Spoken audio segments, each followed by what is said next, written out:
गृह मंत्री अमित शाह सुबह से शाम तक संसद में रहते हैं। वो जवाब देंगे तो सुन नहीं पाएंगे।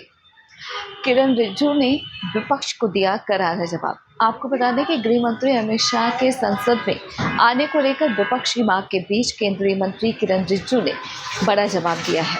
करारा जवाब देते हुए उन्होंने कहा है कि जब वो बोलेंगे तो आप लोग सुन नहीं पाएंगे।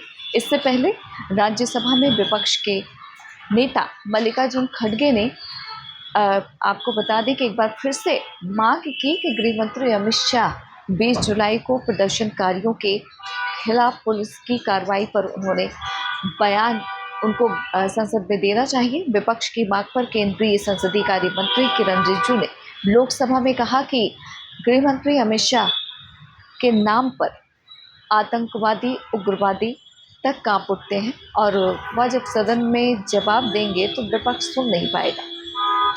इससे पहले आपको बता दें कि गृह मंत्री अमित शाह के सदन में आने और बयान देने की विपक्ष की मांग और लगातार नारेबाजी के बीच संसद के दोनों सदनों की कार्रवाई आज भी बाधित रही।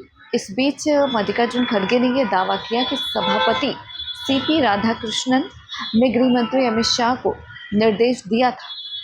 हालांकि किरण रिजिजू ने इस दावे का खंडन किया है। इस पर कांग्रेस नेता ने कहा कि आपने सभापति गृह मंत्री से सदन में आकर बयान देने को कहा था, लेकिन वे सत्ता पक्ष यानी कि आपकी बात का सम्मान भी नहीं कर रहे हैं और सदन का भी अपमान कर रहे हैं। आपको बता दें कि इस पर आपत्ति जताते हुए केंद्रीय मंत्री किरण रिजिजू ने कहा कि विपक्ष यह तय नहीं कर सकता कि कौन सा मंत्री सदन में कब आएगा। संसद में नहीं आने के आरोपों के बीच संसदीय कार्य मंत्री किरण रिजिजू ने यह दावा किया है कि गृह मंत्री अमित शाह रोजाना संसद आते हैं। उन्होंने कहा कि विपक्ष के नेता सदन को गुमराह कर रहे हैं।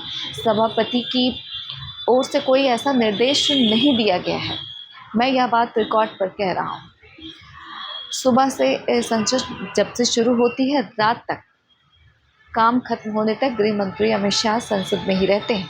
सदन के कामकाज के लिए जिम्मेदार मंत्री ही जवाब देते हैं। मंत्री के सदन में आने के लिए निर्देश नहीं।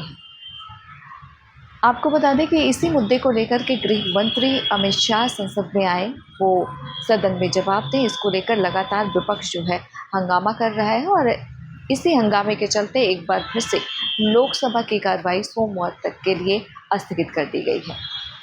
दिल्ली से इंडिया पोस्ट न्यूज़ के लिए ममता चतुर्वेदी।